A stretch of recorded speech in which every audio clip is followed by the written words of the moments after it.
Today I've brought you to the little village of Roque Gageac. It's right on the river. They do little river cruises in the boats. They also hire out canoes, and this is very popular with the tourists, and you'll see why. Isn't that beautiful? And this little village is about a 10-minute drive from where we live.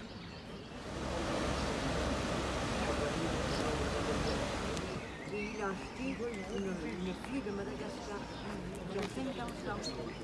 Alors, il a acheté.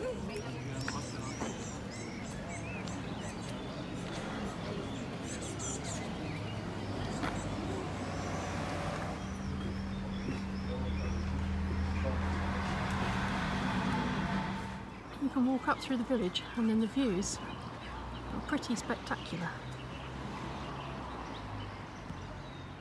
So here we are, we've climbed right up to the top. You can see the river down below us.